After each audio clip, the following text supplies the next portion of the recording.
Pues empezamos, si les parece. En primer lugar, pues muchas gracias por haber asistido, haber venido aquí y bueno, dedicarme el tiempo que me permita un poco explicarles pues esto, lo que sería el enigma sagrado, el misterio de Rennes-le-Château. Les explico un poco. La charla esta la vamos a estructurar en básicamente tres partes, que voy a intentar condensarla porque la anterior, la verdad es que duró 2 horas, fue un poco farragosa.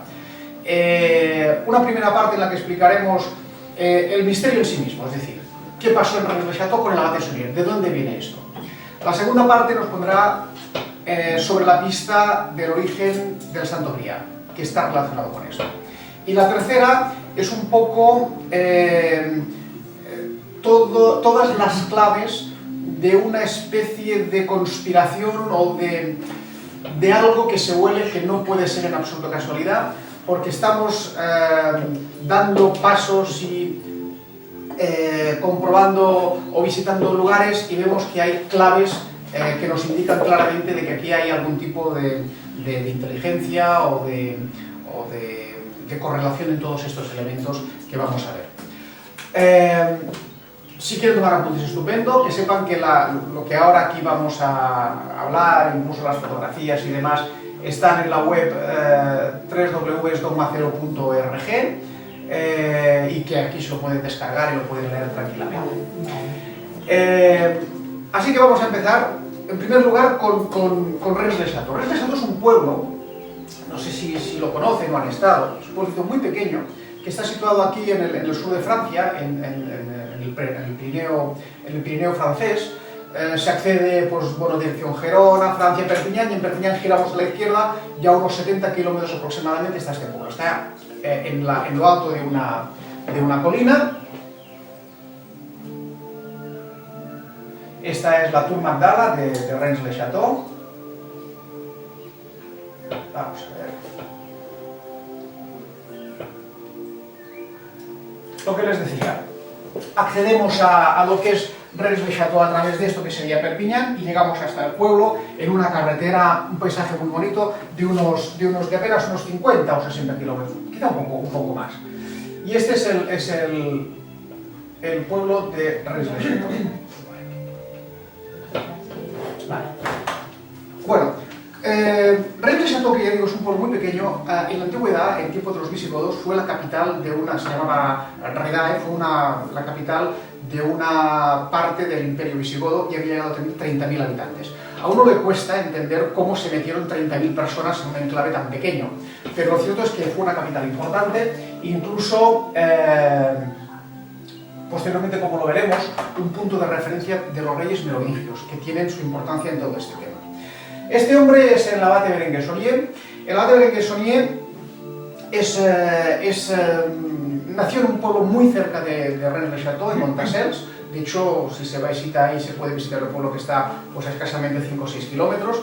Y fue un estudiante brillante del seminario de Carcassonne y le dan un primer destino en un pueblo que se llama L'Éclat.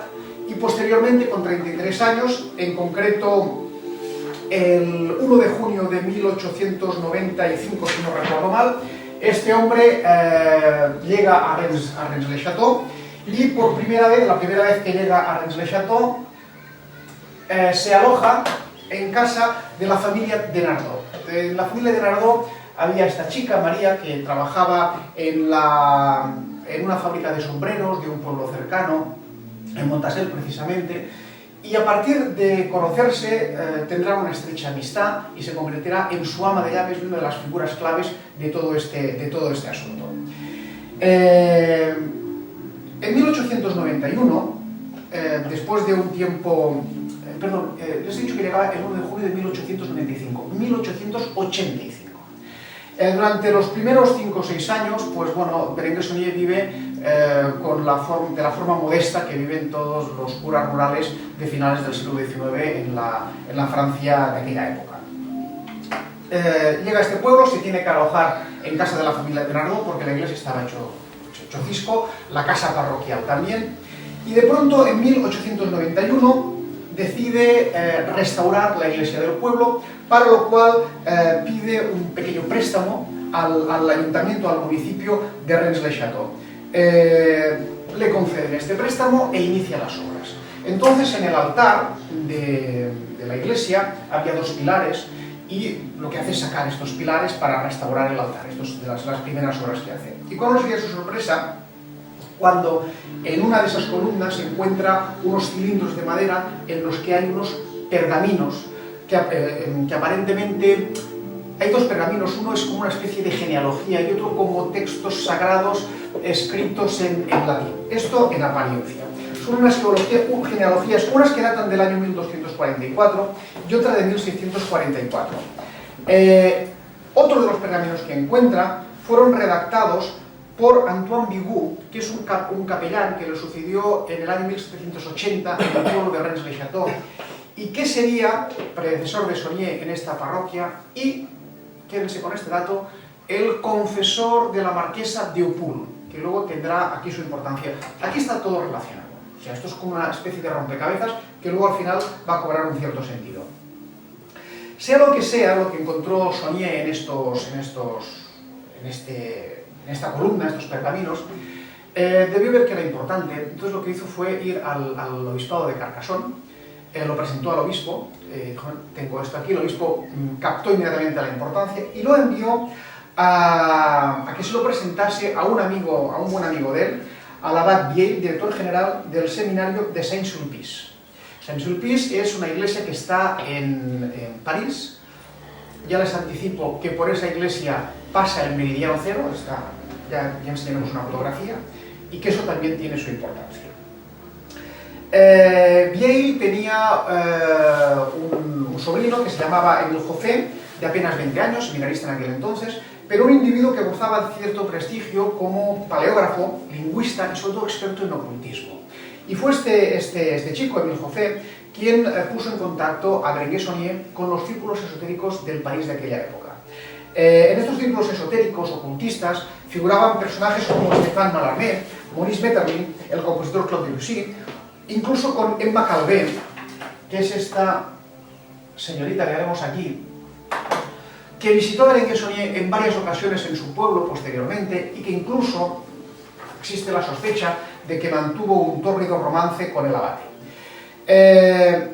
Durante su estancia en París, Saunier acude al Museo del Louvre y compra un par de cuadros, pero un par de reproducciones. El que nos interesa aquí es el de Nicolas Poussin, Les Bergers d'Arcadie, los pastores de Arcadia, en el que se representan unos pastores leyendo o intentando descifrar una inscripción en una tumba de piedra con un paisaje al fondo, ¿vale? Y de momento nos vamos a quedar nada más que en esto. Cuando Berenguer Saunier, después de su estancia en París, regresa a Rennes-le-Château, efectúa de forma periódica excursiones por toda la zona acompañado de su fiel Marie Denardot. Recogen piedras sin valor que almacenan en la parroquia, no se sabe exactamente por qué, aparentemente sin valor. Simultáneamente se ha detectado en los archivos que existe una copiosa correspondencia con personas de Francia, de Alemania, de Suiza, de España. Tiene relaciones con varios bancos, en concreto uno de ellos, la Banque Petitjean, con sede en la calle Montmartre de París, envía un representante, Monsieur de Bouvier, para que determine determinadas transacciones financieras con el abate Saunier. Es decir, que aquí empezamos a ver una conducta que no es normal para un capellán de finales del siglo XIX de un pueblo rural de Francia. A partir de entonces, Berenguer Saunier transforma de arriba abajo la iglesia de Rennes-le-Château. Hace trabajar a un grupo de escultores y pintores que, bajo sus estrictas instrucciones, construyen o redecoran una nueva iglesia con unas claves muy concretas que, yendo ahí, se pueden ver y que llaman mucho la atención, como iremos viendo a continuación. Lo que es recurrente es la relación que existe, que es un referente, tanto en la iglesia como posteriormente en otras vistas que encontraremos, a María Magdalena. O sea, María Magdalena está omnipresente en todas las reformas estas que hace el abate Saunier. Compra unos terrenos y manda erigir Torre Magdala. Torre Magdala, que también está erigida en honor a María Magdalena, y la sala de la planta baja será su habitación y la parte superior una biblioteca. va a llegar a tener una colección de más de 10.000 tarjetas postales y de más de 100.000 sellos de correo. Es decir, este hombre se le ve que para aquella época tenía incluso una biblioteca enorme de libros mayoritariamente de tipo ocultista. También hace construir Villa Betania, también en el pueblo, que siempre está llena, que sería su residencia, y siempre está llena de personajes de la época. Por ejemplo, le visitó el secretario de Estado de Bellas Artes, Dujardin Beaumet, que llegó de París, la marquesa de Gozás, o la conocidísima en aquella época Emma Calvé, que era una especie de María Callas de aquella época, a la que conoció en París y con la que, digo, se ve que tuvo pues, más que una amistad. De todos los personajes que le visitaron, quizá el más importante sea el archiduque Juan de Augsburgo, primo del emperador del Imperio Austrohúngaro de la época. Yo quisiera que no nos dessituásemos.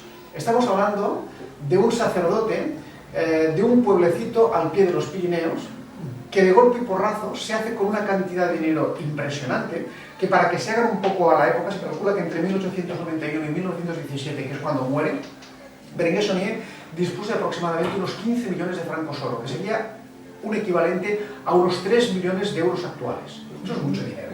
Y que no se sabe de dónde surgió. De todas formas, en 1902, la suerte cambia para el abad de Saunier. Ese año, Monseñor Beauséjour, que había sido el obispo de Carcassonne, que había sido su amigo y protector, Monsieur Villard, que había sido su obispo y protector, le sucede Monseñor Beauséjour, y a partir de ahí las cosas cambian. Se establece una especie de persecución. El Rennes le Chateau era un secreto a voces. Se sabía qué pasaba, pero no se sabía qué.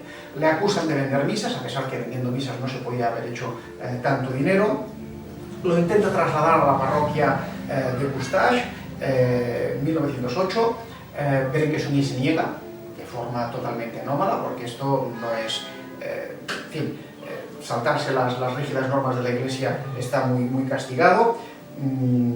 Le cita para verle, no puede ir, le vuelve a citar tampoco, y siempre acompañado de un certificado de enfermedad que justifica el que no pueda ir, y este certificado está firmado por un buen amigo suyo, el doctor Rocher, del vecino pueblo de Guisa. Finalmente no puede esquivar tanto tiempo el requerimiento, y Saunier acude al obispado, donde se encuentra con una auditoría en toda regla, que lo suspenden a divinis, le acusan de traficar con misas, y en 1910, el 5 de diciembre, los jueces eclesiásticos lo suspenden a divinis. Bueno, pues lejos de hundirse, en 1911, Berenguer Saunier apela a Roma, Roma revisa el caso, y Roma, curiosamente, le da la razón, desacredita al obispo de Carcassonne y lo rehabilita. Finalmente, el obispo de Carcassonne vuelve otra vez la carga, y el 11 de abril de 1915 Berenguer Saunier es definitivamente suspendido, y ahí ya no puede apelar ni puede hacer nada. 2 años después, el 17 de enero de 1917, y aquí ya encontramos una fecha que es interesante que recuerden, que la he apuntado allí, 17 de enero, porque esta fecha curiosamente nos seguirá saliendo. Cuando contaba con 65 años, Berenguer Saunier tiene una apoplejía. Mientras estaba en Torre Magdala. Curiosamente, el 12 de enero, Marie de Nardot había encargado un ataúd para él, lo cual hace pensar a algunos estudiosos que quizá Berenguer Saunier habría sido asesinado o habría sido envenenado. No hay más pistas al respecto.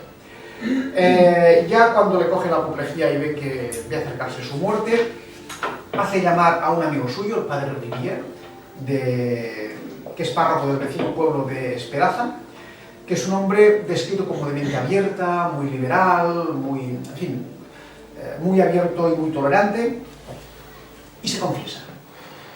También, muy curiosamente, el padre Rivière se niega a darle la extrema unción. Las crónicas de la época cuentan que Rivière sale de esta charla con el hecho prácticamente de muerte del padre Berenguer Saunier, descompuesto totalmente, entra en profunda depresión, y hasta después de 2 días de haber muerto Berenguer Saunier, que muere el 22 de enero de 1917, no le da el sacramento de la extrema unción. Y esto es totalmente insólito en un sacerdote que en el lecho de muerte se niega a dar la extrema unción.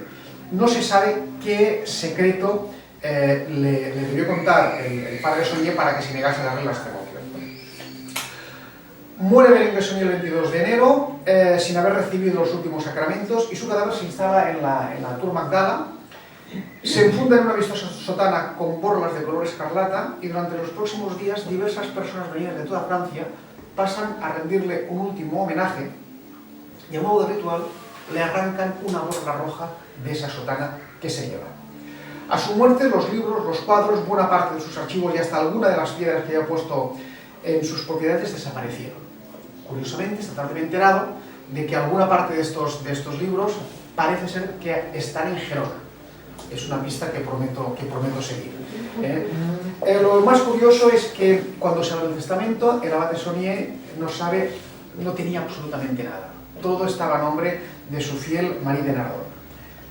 Marie de Nardot sigue viviendo en Villa Betania hasta el año 1946, cuando al terminar la Segunda Guerra Mundial, el gobierno francés, para evitar el enriquecimiento que habían hecho mucha gente con el tema de la guerra, hace una emisión de francos nuevos que han de cambiar francos viejos por francos nuevos. Ella decide no cambiarlo, vende Villa Betania a un tal Noel Corbu y con lo que esto le da, pues vive modestamente hasta el día de su muerte, el 29 de enero de 1953, que también murió de forma súbita de una apoplejía y se llevó con ella el secreto de Rennes le Chateau a su tumba. ¿Cuál fue el origen de la aparentemente inagotable fuente de recursos que permitió a Berenguer llevar el ritmo de vida que llevó, hacer las obras que hizo y gastar de la forma que lo hizo? Es algo que realmente no sabemos. Y ahí habría dos líneas de trabajo, dos líneas de investigación. Una, Berenguer Saunier encontró un tesoro físico, un tesoro quizá de la Revolución Francesa, quizá un tesoro visigodo, algo físico, algo de oro. Y la segunda posibilidad, que es en la que más se ha trabajado, sería que Berenguer Saunier, a través de estos manuscritos o de otros que habría encontrado una documentación, un importante secreto que le habría permitido recibir dinero por parte de importantes personajes de la época para que no confesase o callase en definitiva su secreto. Este sería un poco la clave del misterio. Decir que en tiempos prehistóricos Rennes le Chateau era considerado como un enclave mágico por las tribus celtas, decir que era uno de los lugares de paso del Camino de Santiago, y los lugares de paso del Camino de Santiago no son escogidos al azar, sino que son lugares de cierta importancia energética. Incluso Richard Wagner, cuando escribió su obra Parsifal, viajó a Rennes le Chateau para escribirla. Y durante la Segunda Guerra Mundial, en esta zona, los alemanes estuvieron buscando el Santo Grial. Hicieron perforaciones. La Orden del Temple, los cátaros, todo ello está relacionado con este misterio y será un poco lo que veremos a continuación. Y para seguir, esto sería Villa Betania, la casa del abate Saunier.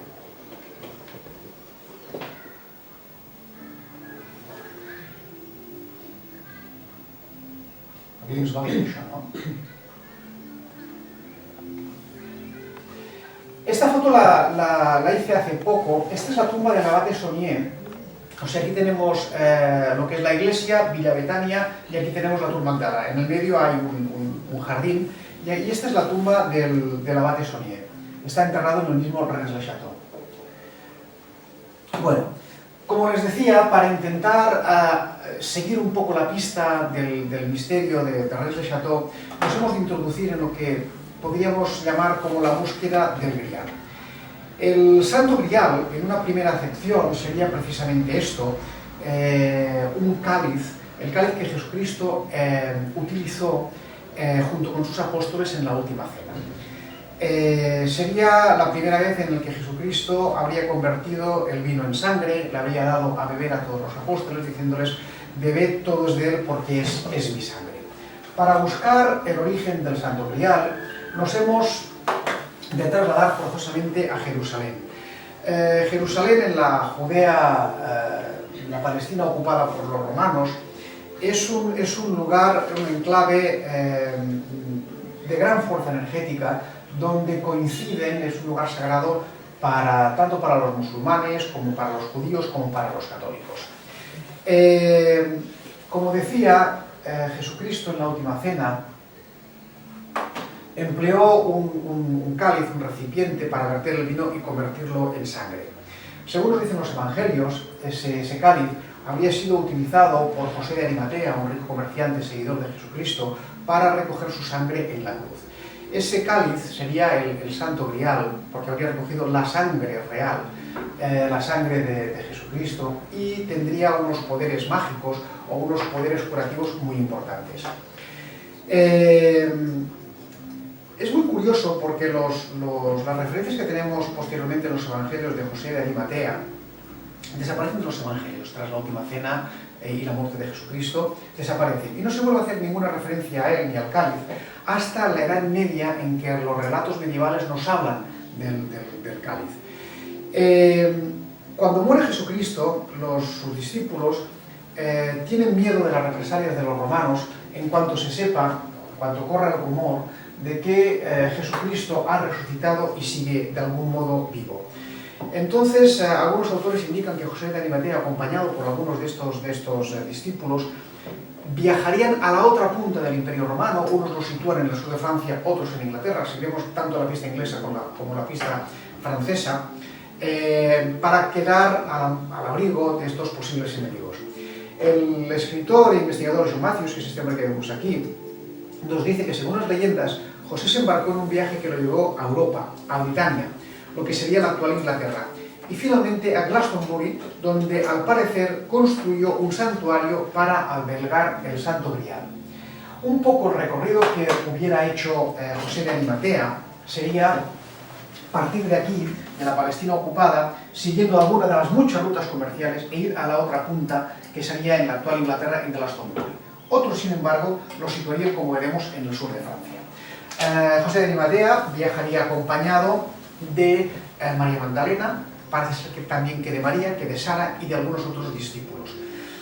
Glastonbury, que sería un poco la primera pista que tenemos, es un pueblo que está situado a unos 45 kilómetros de Bristol, y ahí, bueno, es curioso porque esta zona está relacionada con la mitología del rey Arturo, la ciudad de Avalon, Camelot y toda esta leyenda. En el Imperio Romano de aquella época, a pesar de la distancia, a pesar de que era en la otra punta, ya había rutas comerciales consolidadas que permitían viajar con dificultades de un lugar a otro. Cuando llegó a Glastonbury, José de Arimatea lo primero que hizo fue edificar un santuario que posiblemente habrá estado hecho de barro y paja, muy parecido a esto, que sería el primer lugar donde donde se albergaría el Santo Grial. Estudios arqueológicos efectuados y pruebas efectuadas con el carbono 14 han detectado indicios, han detectado restos de que en el año 100 de nuestra era ya había asentamientos en esta zona, una primitiva iglesia. Claro, el año 100 de nuestra era sería muy tarde, porque probablemente José de Arimatea había llegado ahí sobre el año 33, el año 34. Recordemos que Jesús muere en el año 33, entonces hay que hablar de que el año 33-34 estarían ahí. Pero si tenemos en cuenta que el carbono 14 tiene un cierto decalaje y que posiblemente no podamos afinar tanto el tiempo, ya es importante en este caso ver que efectivamente sobre aquella época ya había un asentamiento como el que nos describe la tradición, parecido o al menos similar a la capilla esta que albergaría este Santo Grial. Han sido muchos los que han intentado localizar en esta zona este cáliz sagrado, lógicamente sin conseguirlo. Una de las leyendas dice que en esta laguna, en el Pozo del Cáliz, que se llama, muy cerca de Glastonbury, estaría enterrado el Santo Grial. Y dirían, o sea, se basan en que las aguas son como de color rojizo, que hoy en día sabemos que esto es debido a la gran cantidad de hierro que llevan una fuerte concentración de hierro que llevan estas aguas y que debería este característico color rojizo, pero que de alguna manera, pues bueno, dirían que el color rojizo vendría por la sangre de Cristo y que esto sería la prueba de que aquí estaría el Grial. Sin embargo, siguiendo un poco esta pista, en vez de situarlo aquí, el Grial nos dirían que no saldría nunca de Glastonbury, no saldría nunca de Glastonbury, y que con el tiempo la primitiva cabaña que hemos visto se convertiría en la abadía de Glastonbury y su su custodia recaería en los monjes de esa abadía. El problema del grial es que, sea lo que realmente sea, pondrían aprietos a la Iglesia. Es decir, la Iglesia basa su origen en que el apóstol Pedro fue el fundador de la Iglesia. Claro, si encontramos a alguien al que Jesús le entregó el Santo Grial, como José de Arimatea, le podría dar una cierta prioridad o una cierta autoridad a la hora de seguir el mensaje original de Jesucristo, desautorizando quizá a Pedro y toda la línea que habría seguido la Iglesia. De ahí un poco que la Iglesia siempre haya visto todo el tema del Grial con gran preocupación, tal y como muestra, por ejemplo, la novela de Dan Brown, el Código da Vinci, que está basado en todos estos temas. Con el paso del tiempo, la relación de los reyes de Inglaterra con la Iglesia católica, con el Papa, que no solamente quería un poder religioso, sino también un poder temporal, devino en un fuerte enfrentamiento, hasta que en 1533 Enrique VIII corta sus vínculos con Roma, se apoya precisamente, entre otros muchos datos históricos, en la llegada de José de Arimatea y el posible cáliz sagrado a Inglaterra para dar una cierta prevalencia de la Iglesia inglesa sobre la romana. Y lógicamente todos los seguidores de la Iglesia católica, los sacerdotes, los abates, son pues encarcelados, asesinados, y sus propiedades pues son o quemadas o confiscadas. La abadía de Glastonbury no sería una excepción, fue quemada y los monjes huyen. Y parece ser que huyen se dice que con un tesoro, probablemente pueda ser este cáliz. Hallan refugio en una antigua casa solariega, que es la llamada Casa de Nanteos, que era el hogar de la familia del clan de los Powell, y fuera lo que trajeran los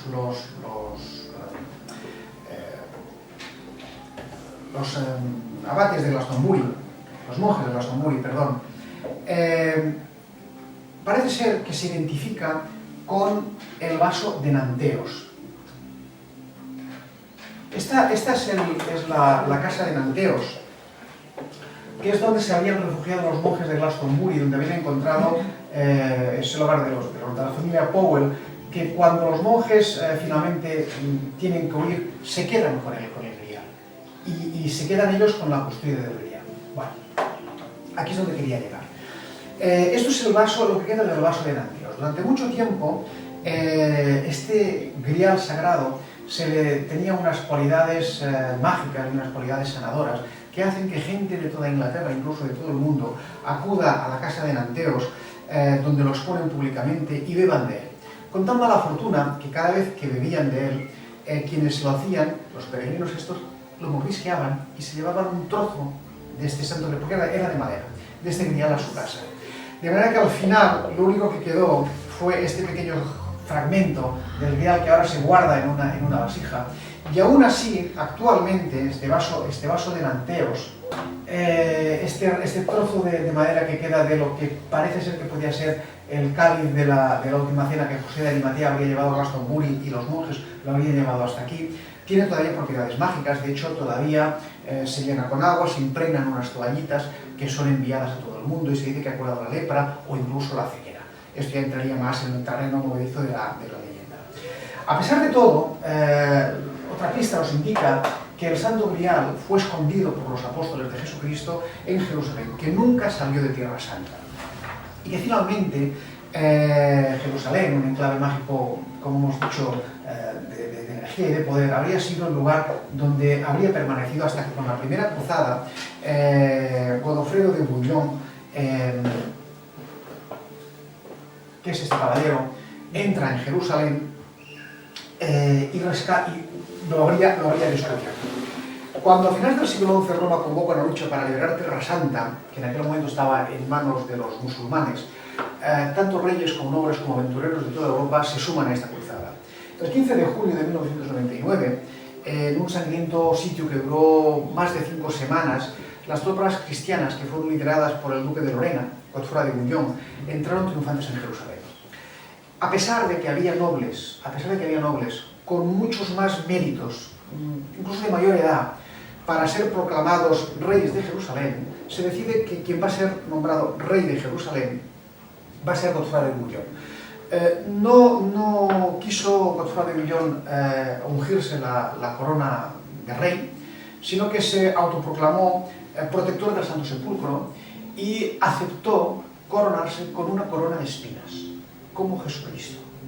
Y eso también da su importancia, como veremos más adelante. Bueno, pues muchos fueron los peregrinos que a raíz de la liberación de Tierra Santa deciden acudir en peregrinación a Jerusalén a ver los santos lugares. Precisamente hacia 1118, un caballero francés, Hughes de Payns, que según algunos historiadores es catalán y se llamaría Hug de Pinós, acude ante el rey Balduino de Jerusalén para solicitarle permiso, junto con otros 8 caballeros, para defender a los peregrinos que transiten desde Europa hacia Tierra Santa. El rey accede, les concede determinados privilegios y sobre todo les entrega las edificaciones correspondientes al antiguo templo de Salomón para que lo conviertan en su morada, para que vivan allí. De este modo, los 9 caballeros templarios habitan en el sagrado recinto cuya construcción y posterior destrucción de ese templo, es el templo de Salomón, nos describe la Biblia. En aquella época empezaron a circular rumores de que los templarios iniciaron excavaciones en el templo de Salomón, parece ser, según unos, que buscando el Santo Grial y según otros, buscando el Arca de la Alianza, que parece ser encontraron. Pero eso ya sería otra pista que nos llevaría por un lado a Etiopía y por otro de nuevo a Europa. Pero bueno, esto ya es harina de otro costal. Desde luego, tal vez no sepamos nunca si los templarios recuperarían el tesoro sagrado o no, o si el propio Grial estuvo escondido en el templo. Lo cierto es que en poco tiempo los templarios se convirtieron en un grupo muy poderoso y una de las fuerzas más ricas y más poderosas de todo el mundo medieval. Al cabo de unos años, los 9 caballeros templarios se convirtieron en más de 20.000 y se expandieron por toda Europa. De hecho, fueron, a principios del siglo XIV, eran un auténtico poder hegemónico, eran los banqueros de muchos de los reyes de la Europa de entonces. A principios del siglo XIV, Roma los acusa de herejía, culto al demonio y prácticas inmorales. Y el rey Felipe IV de Francia se une con gran entusiasmo para luchar contra los templarios. De manera que un viernes, el 13 de octubre de 1307, los agentes del rey Felipe, en una operación relámpago perfectamente coordinada, arrestan a todos los grandes dignatarios templarios de Francia y al gran maestro Jacob de Molay, con lo cual podemos decir que oficialmente la orden del templo ha muerto. La mayoría de los miembros fueron torturados, pero algunos consiguen escapar. Hago un inciso. De esta época es precisamente la leyenda de la maldición templaria. Al parecer, en los últimos momentos de su vida, Jacob de Molay, mientras estaba siendo quemado en la hoguera, consigue hacerse oír y pronuncia su famosa maldición. De Molay emplaza al Papa Clemente ante el Tribunal de Dios antes de 40 días y al rey Felipe de Francia antes de un año. Sea como sea, Clemente V muere 33 días después en el castillo de Rocamur a causa de una infección intestinal y el rey Felipe a los 9 meses de un accidente de caballo en Fontenebro. Sea como sea, quienes participaron en cargos de cierta importancia en la represión contra los templarios acabaron siendo procesados por asesinato y acabaron condenados a muerte por algún delito o simplemente murieron en extrañas circunstancias. De ahí un poco la leyenda del Grial. Sin embargo, durante mucho tiempo se ha especulado con que algunos de los templarios huyeron, al parecer junto con parte del tesoro templario, posiblemente incluso con el Santo Grial, y encontraron refugio en el castillo de Roslin, en Escocia, hogar de la familia Sinclair. La familia Sinclair, Catherine Sinclair, había estado casada con este caballero, con Hugh de Payns, el fundador de la Orden de los Caballeros Templarios.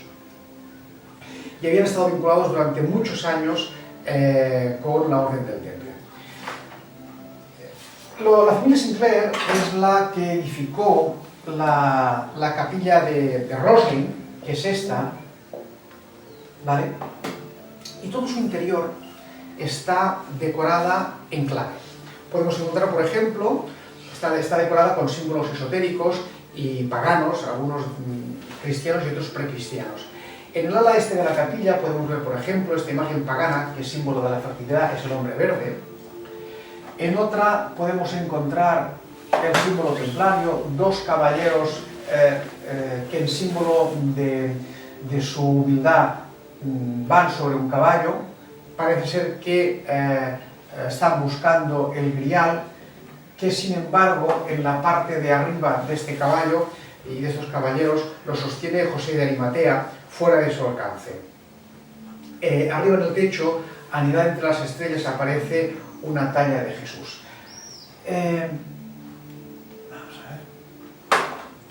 Muchos son los que dicen que la capilla de Roslin, que fue construida por William Sinclair y que se inició en el año 1440 y tardó 40 años en terminarse, se terminó en 1480, antes del descubrimiento de América por Colón, afirman que está escrita en clave. Es decir, William Sinclair era consciente de que en aquellos tormentosos tiempos algo que quedase escrito podía desaparecer y que la única manera quizá de que perdurase algún posible mensaje para la posteridad debía ser escrito en piedra. Más o menos lo mismo que pensaron los mayas o que pensaron los egipcios cuando construyeron las pirámides.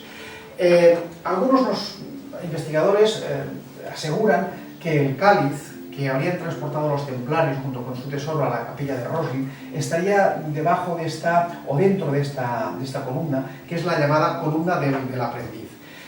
Lo cierto es que la familia Sinclair, que todavía sus descendientes viven, lo han buscado y no lo han encontrado. Lo que sí que han encontrado son unas bóvedas que todavía no han acabado de explicar hacia dónde conducen, que están situados bajo la capilla. Lo que es muy curioso de Roslin es que podemos encontrar algunas cosas realmente interesantes, como esta reproducción que hemos visto antes, vale, de una planta que no existía en Europa cuando se hizo esta capilla, que es el aloe.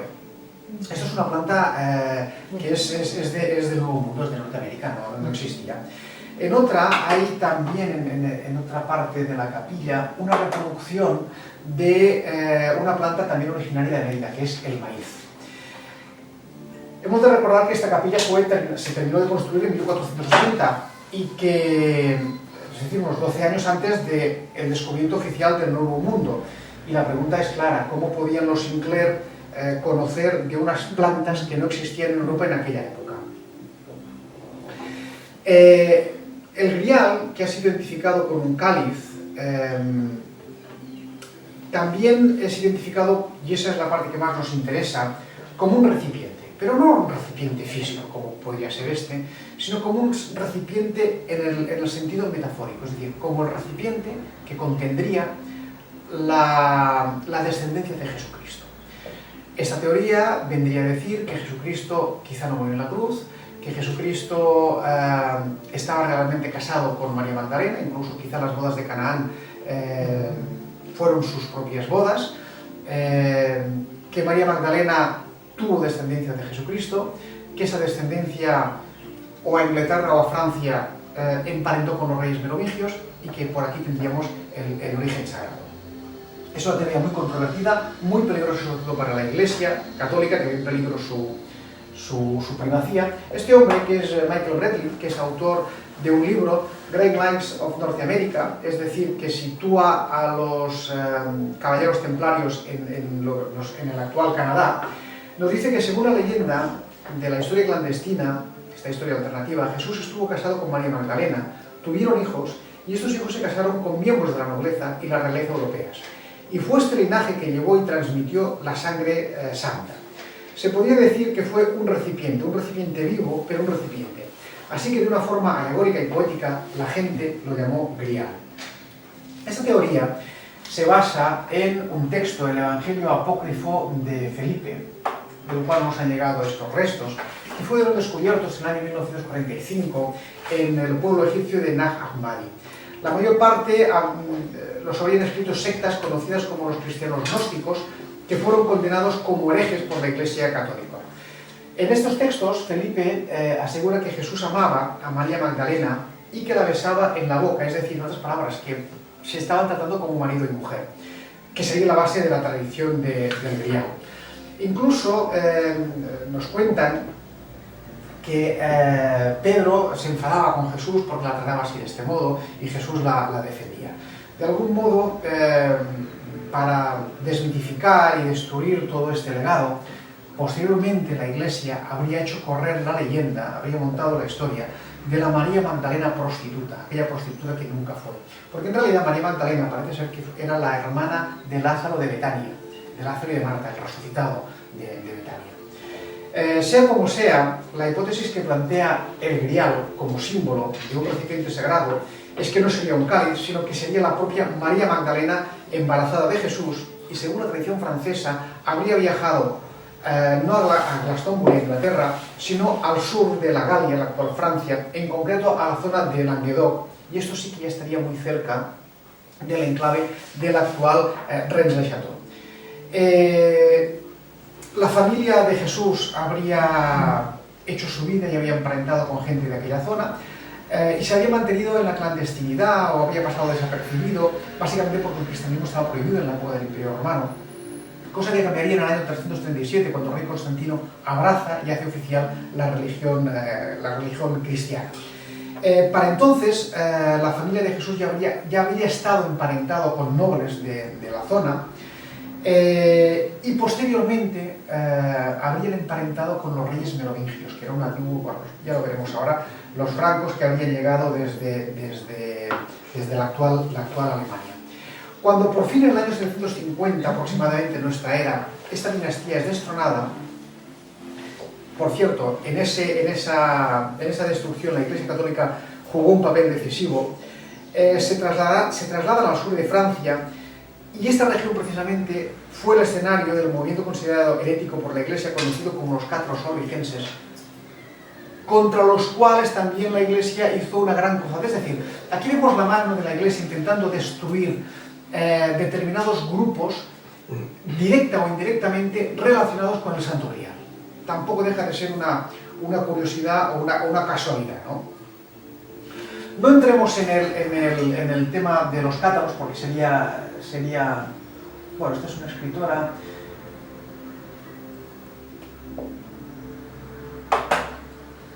No entremos más en detalle del tema de los cátaros porque nos llevaría mucho tiempo. Digamos simplemente que tenían un fuerte reconocimiento por el principio femenino, que eran que practicaban lo que ahora entendemos como meditación, que aceptaban tanto a hombres como mujeres dentro de su jerarquía que predicaba la doctrina, los preceptos, que negaban la autoridad de la jerarquía eclesiástica, así como el papel de intermediarios entre el hombre y Dios, y que creían firmemente en la experiencia mística como la forma de acercarse al Creador. Que para ellos Jesús era amor y que el anticristo era justo lo contrario, que si amor lo escribimos al revés es Roma. No eran fanáticos, sino que más bien podríamos identificarlos como un grupo de sabios, de místicos. Eran quizá una secta, pero estaban muy extendidos entre las familias nobles del sur de Francia de aquella época. Y digamos que finalmente se considera que los cátaros estaban en poder de un gran secreto, de un secreto místico, y que algunas referencias históricas nos muestran que algunas familias cátaras emparentaron con los descendientes de Jesús.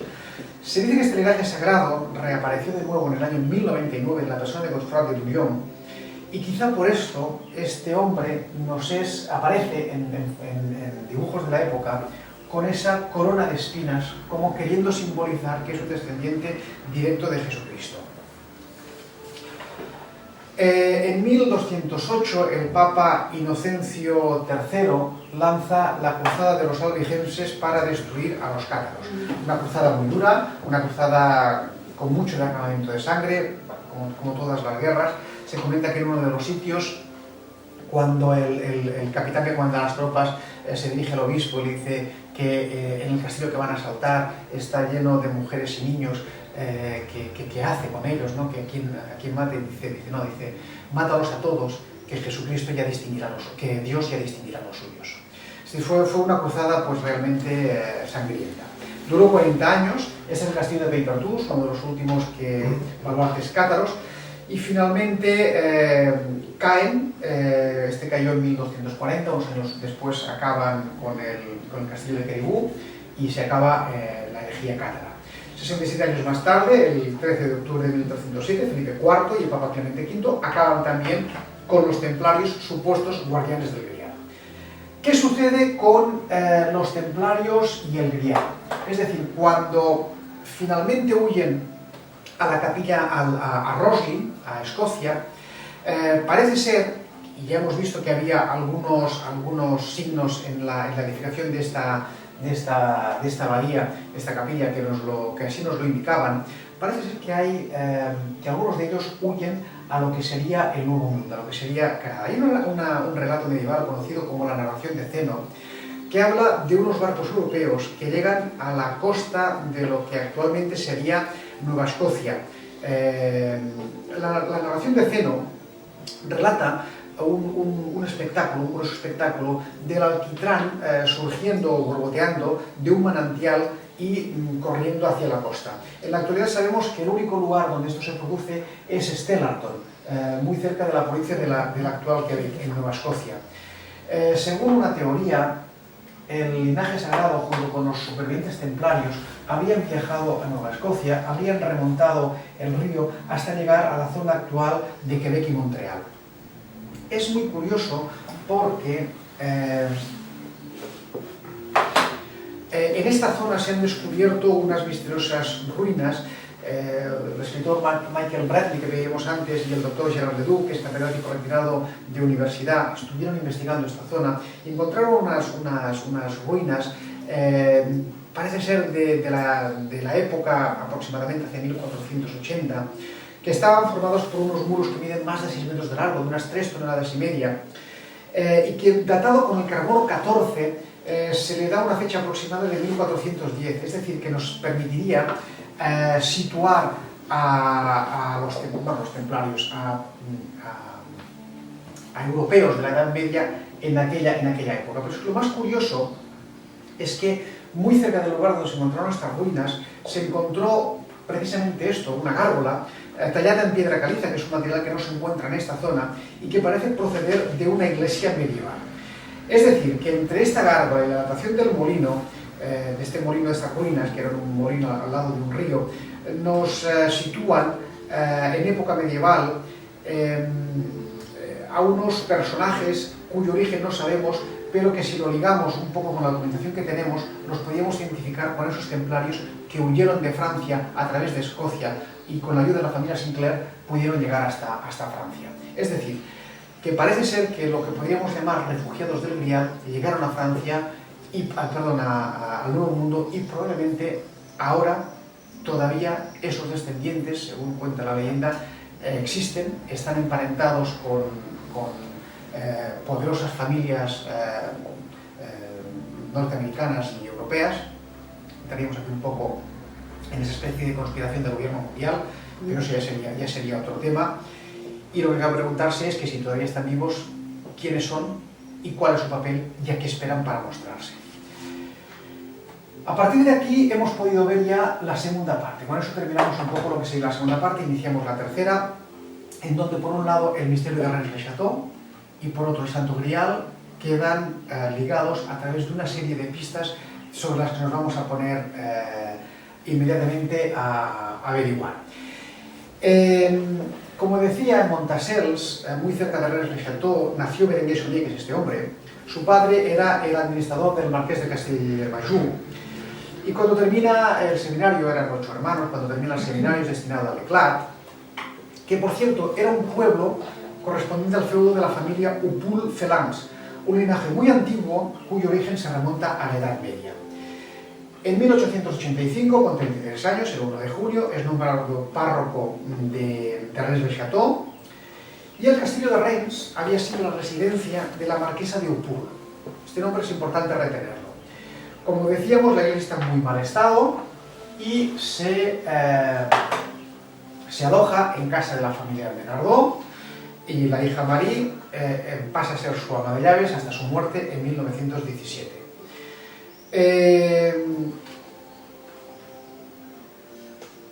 Bueno, todo en Rennes-le-Château nos recuerda a María Magdalena. La Tour Magdala, en honor a María Magdalena, la iglesia, en honor a María Magdalena, Villa Betania, en honor al hogar de Lázaro y María Magdalena, que está construida al otro lado.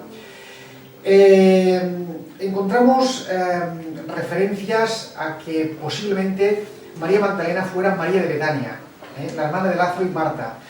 Encontramos referencias en Lucas 10, 38 y 42.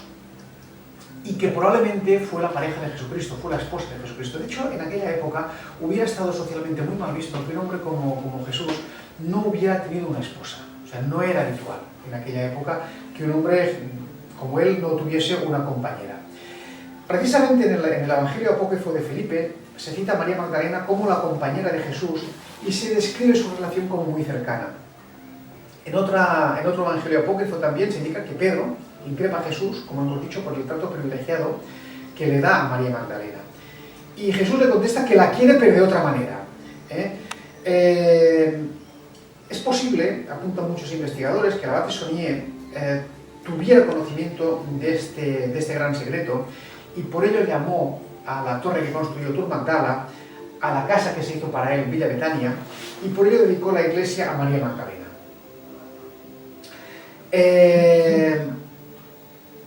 La iglesia griega sostiene que María Magdalena, junto con la madre de Jesús, la Virgen María, se retiró a Éfeso y ahí murió.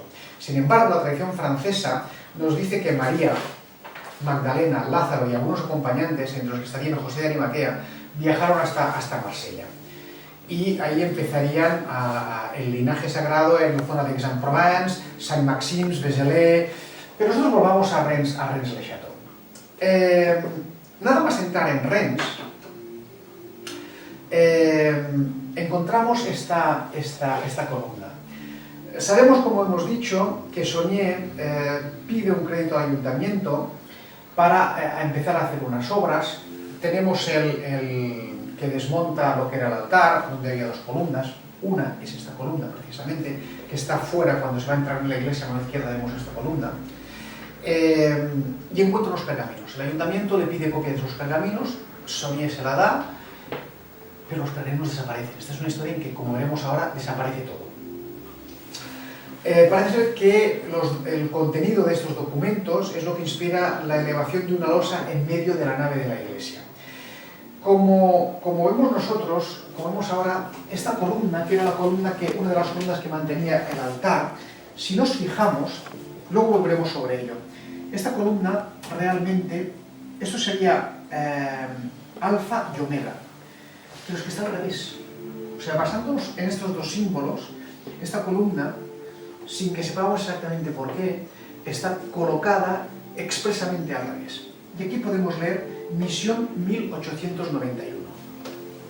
Sigamos. Cuando se entra en la iglesia, podemos ver, en la iglesia de Rennes-le-Château, podemos ver una reproducción del diablo cojo. El diablo cojo, de entrada ya, entrar en una iglesia que te pone "este lugar es terrible", que es lo primero que se encuentra. No sabemos si referido a este lugar en concreto o, como veremos, a toda la zona de Rennes-le-Château, Perpiñán o Pulperillos, toda esta zona que realmente parece que es peligrosa. Lo que les decía, cuando entramos en la iglesia, lo primero que vemos es el diablo cojo. Este diablo es el diablo, no es un diablo cualquiera, es un símbolo claro. Hay una unidad en que esta figura simboliza, como les decía, el diablo cojo, que es el guardián del templo de Salomón. Y aquí nos preguntamos si esto es una clave, porque justo encima del diablo nos encontramos a 4 ángeles haciendo la señal de la cruz, la misma señal que evoca el emperador Constantino, que según la leyenda vio en el cielo una cruz y que esa cruz, esa señal, le permitió vencer a los paganos a las puertas de Roma. Al pie de los ángeles se puede leer, con esta señal lo vencerás. Es un mensaje claro, con esta señal vencerás al diablo que está debajo nuestro, debajo mío, y que es el que guarda el tesoro. Y es muy curioso, no sé si aquí lo vemos un poco mejor, no. A ver si lo podemos... No, aquí no se ve, más adelante sí que lo vemos. Aquí son los ángeles teniendo la señal de la cruz, aquí debajo estaría el diablo, y aquí 2 letras, BS, Berenguer Saunier, que es el que firma precisamente este mensaje. En otro lugar podemos saber cómo, de forma inexplicable, el abad de Saunier situó en un cuadro a los pies de Cristo un saco, que tiene un simbolismo, pero no sabemos cuál es, pero no tiene ningún sentido que esté ahí. Como hemos visto, Berenguer Saunier y Marie de Nardot se interesaron mucho por el cementerio de Rennes-le-Château. Por la noche, parece ser que Berenguer y su ama de llaves se dedicaban a cambiar el orden de las tumbas. Cuando se le preguntaron por qué, decían que era para darle mayor importancia a aquellas que las tenían. Pero es muy importante porque le interesa especialmente una tumba, la tumba de la marquesa de Haupoul, la dueña feudal, dijéramos, del pueblo de Rennes-le-Château y de toda aquella zona. Y destruyeron la tumba. Se ha podido hacer una reproducción de la tumba, que es esto. Y de hecho en el Museo Berenguer Saunier que existe en Rennes-le-Château se puede, de hecho esta es del museo, esta reproducción se puede ver. Parece ser que Berenguer Saunier descubre que la lápida de la tumba de la marquesa de Haupoul tiene un mensaje. Descifra este mensaje y para que nadie más lo sepa, decide destruirla. ¿Cuál es este mensaje? Parece ser que Berenguer Saunier habría comprobado la existencia de anomalías en la lápida que indicarían tal vez el origen del tesoro. Según el investigador Jean Pelé, la clave estaría en las 4 T's que contienen la lápida. Esta T, esta T, esta T y esta T. 4 T's. ¿Vale? Encontramos la T de Haupoul, que ha desaparecido, la T de 7, que está cambiada de lugar, la T de Catin, unida a in, en lugar de estar correctamente escrito, es decir, aquí realmente lo que nos dice aquí sería requiescat in pace, ¿vale? Requiescat in pace, descanse en paz, pero está escrito mal, es decir, están mal unidas las palabras, expresamente mal unidas. Claro, el que una lápida de una tumba como la de la marquesa de Haupoul, un personaje importantísimo de la zona, esté mal escrito solo puede ser por una causa, está escrito adrede, aposta exactamente. Como decimos ahí, la T de Haupoul, que ha desaparecido, la T de 7, cambiada de lugar, la T de Catin, unida ahí en lugar de estar correctamente escrito, y el tesoro de Haupoul fue movido de lugar y ocultado en una cavidad. Aquí Catin significa cavidad, según las palabras del investigador Jean Pelé. ¿Quién hizo esta losa? Cuando la marquesa de Haupoul recibe la extremaunción de manos de su confesor, el padre Bigot, del que hemos hablado antes, parece ser que le confiesa un secreto. A partir de entonces Bigot es el depositario de este secreto y Bigot lo hace grabar en la lápida de la tumba de la señora de Haupoul para que ese secreto no se pierda. Poco después estalla la Revolución Francesa y el padre Bigot debe huir a España, donde al poco tiempo morirá.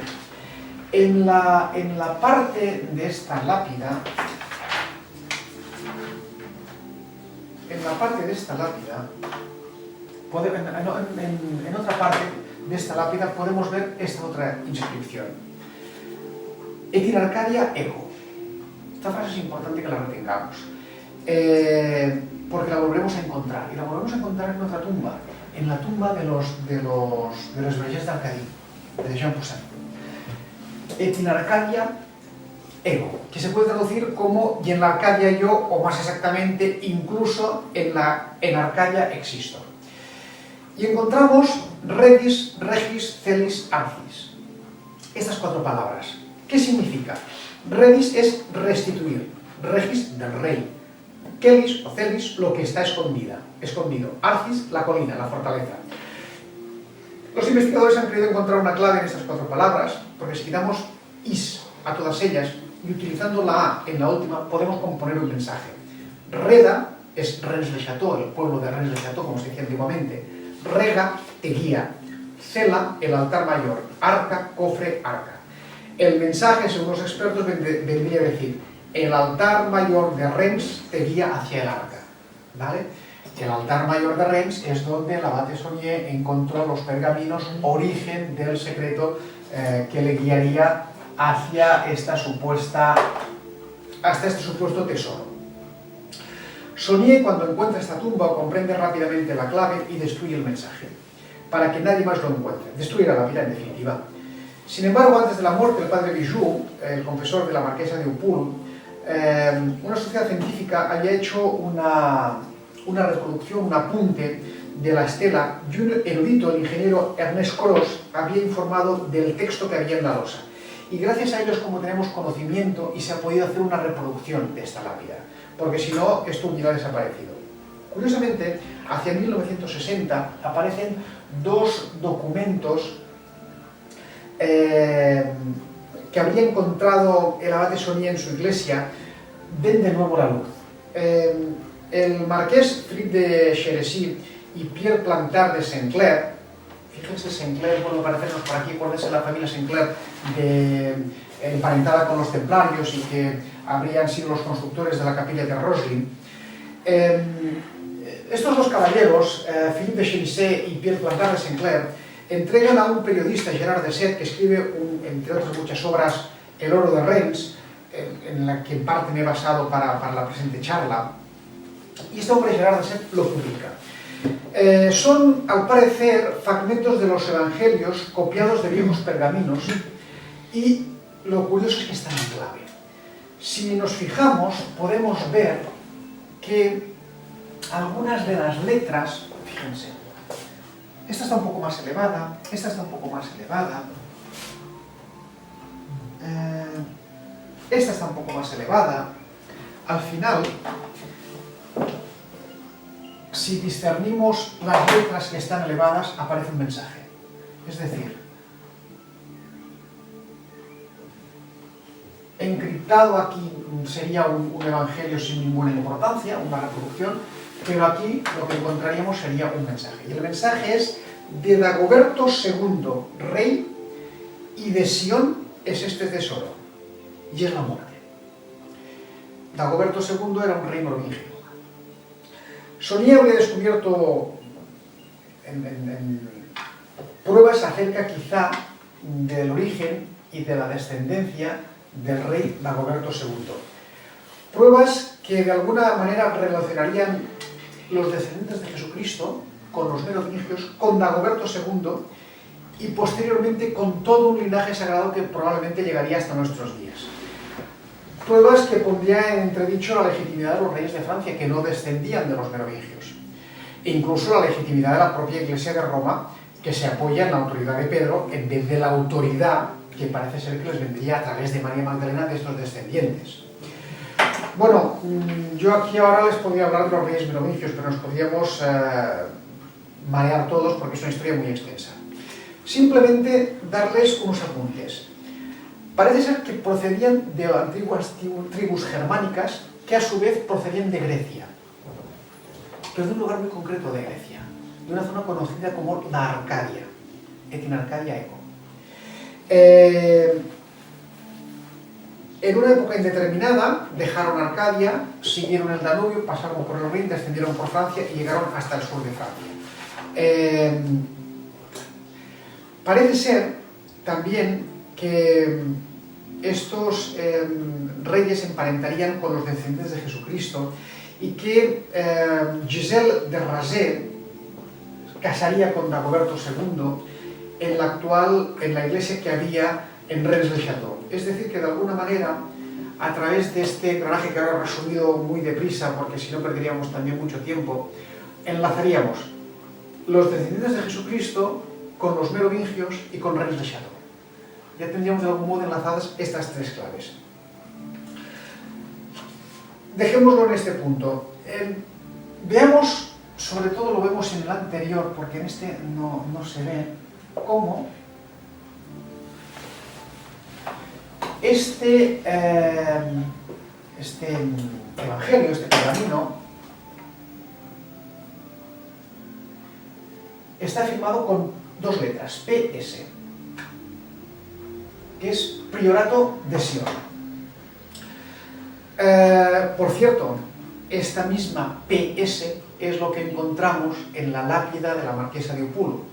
El Priorato de Sion, que sería una sociedad secreta precisamente para proteger en tiempos actuales la estirpe de los merovingios, y que Pierre Plantard, uno de los dos que dio esos pergaminos al periodista Gerard de Sète, afirmaba ser gran maestre de esta orden.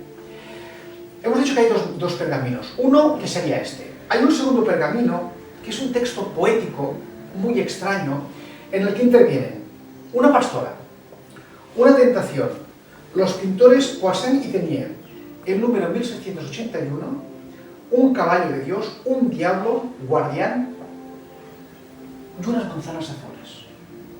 Una poesía en la que intervienen todos estos elementos y que no tiene mucho sentido. Los investigadores sostienen que Plantar y Cherisset, conocedores del secreto de Rennes le Chateau, pusieron el mensaje en clave, como lo hiciera anteriormente el padre Bigot en la tumba de la marquesa de Upul, o el propio Berenguer Saunier en la construcción de su iglesia. Y aquí nos encontramos otra vez con que este segundo manuscrito nos habla de un diablo guardián, el diablo guardián que vemos en la entrada de la iglesia de Rennes le Chateau. Nos encontramos, acuérdense, de una pastora, esta sería Santa Germana, se correspondería con la pastora evocada en el pergamino, y San Antonio se correspondería con la tentación, ¿no? Es decir, en el pergamino, en el texto del pergamino encontramos una pastora, lo encontramos en la iglesia de Rennes le Chateau, un diablo guardián, lo hemos visto en la iglesia de Rennes le Chateau, nos habla de tentación, lo encontramos también. San Antonio Abad es considerado como el fundador del movimiento eremita, que fue tentado muchas veces por el diablo, y en la iconografía eclesiástica representa de algún modo a la tentación. Algunos autores afirman que hay otra clave en la iglesia de Rennes le Chateau, que es el Vía Crucis puesto al revés. Yo he estado, lo he visto y no lo veo al revés. Esta pista, por lo tanto, yo la dejo un poco en stand-by, al menos hasta que no profundicemos.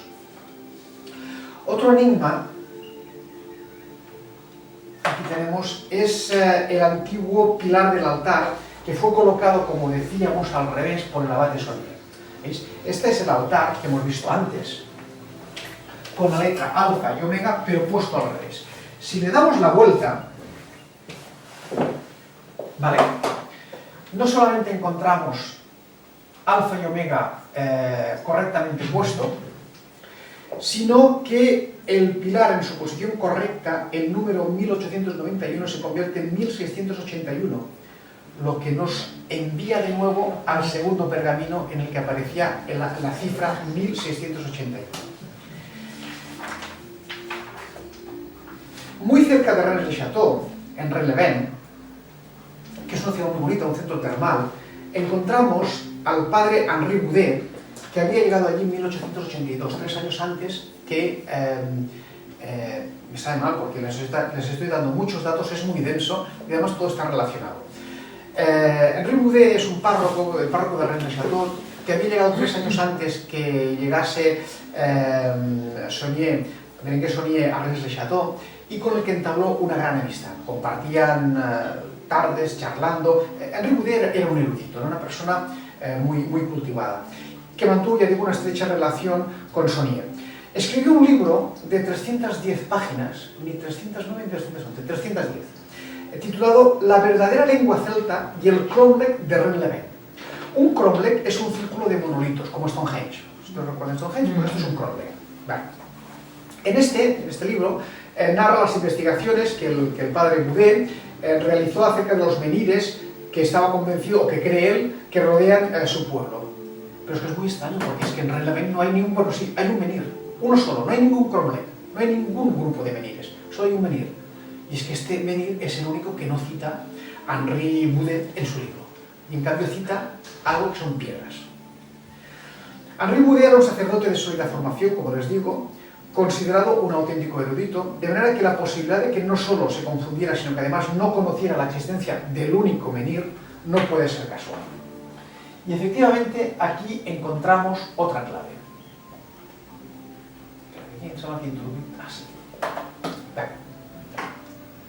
Abro un paréntesis. Esto es la iglesia de Rennes le Chateau, ¿vale? Hemos encontrado el diablo, la pastora, hemos encontrado los ángeles, la columna puesta al revés, todo en clave.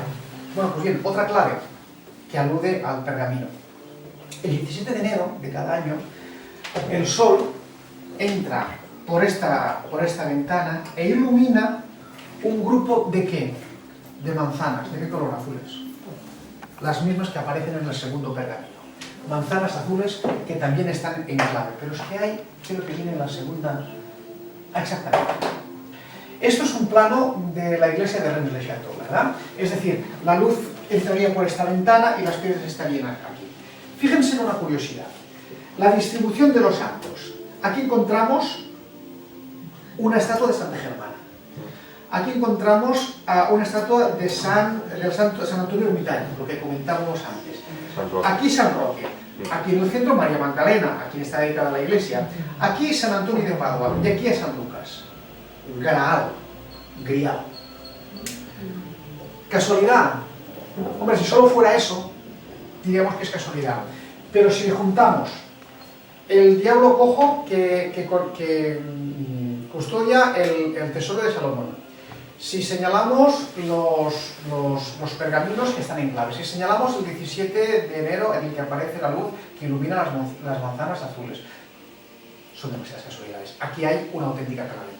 Lo que les decía. No olvidemos que San Roque está presente en muchas iglesias de por ahí. Sí. Muy presente, como la calavera, sí. Como símbolo masónico. Sí. Tiene... Si nos ponemos a hablar de simbología de la iglesia de Rennes, se puede pasar aquí días. Yo de hecho he hecho un gran esfuerzo para resumirlo, pero es que aún así... perdona que la haya interrumpido, y lo agradezco. Lo tengo que decir porque...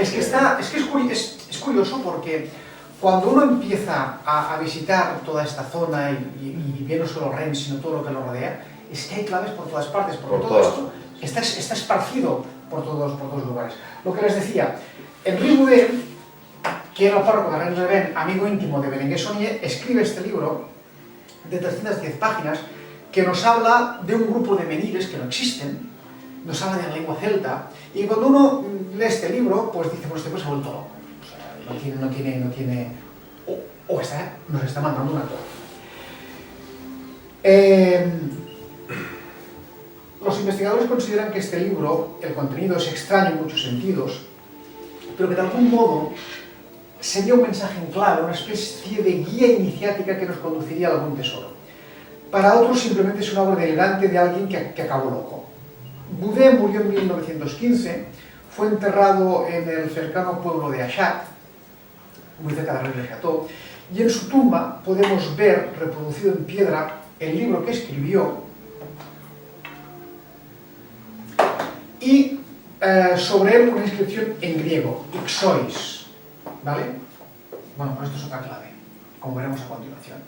Si le damos la vuelta a este mensaje que pone Ixois, Jesús en griego, vemos el número 310, exactamente el número de páginas de su libro, y el número 11. Y si vemos la página de 11 de su libro, los investigadores han encontrado lo que ellos creen la frase clave. La clave está en la lengua celta. Sin embargo, ¿la clave de qué? Sea como sea, Saunier y Boudet tuvieron una estrecha amistad, compartieron largas charlas, largas conversaciones, y Claude de Sinclair, historiador y arqueólogo, está convencido de que tanto Saunier y Boudet eran conocedores de algún misterio o algún secreto relacionado con la región, sin que acierte a saber exactamente cuál. Sin embargo, una cosa es cierta, y es que el padre Rivière tomó en confesión al padre Berenguer en su lecho de muerte y se negó a darle la extremaunción. Lo que le contó es algo que no sabemos, pero esto, repito, es totalmente insólito. Y los investigadores han centrado sus pesquisas en una zona que tendría por epicentro Rennes-le-Château y que estaría limitada por el antiguo castillo de Blanchefort por un lado, el monte Cardou por otro, las ruinas del castillo de Vesoul y el Bugarac, que sería un poco toda la zona que rodea a Rennes-le-Château. Curiosamente en Vesoul existe una encomienda templaria.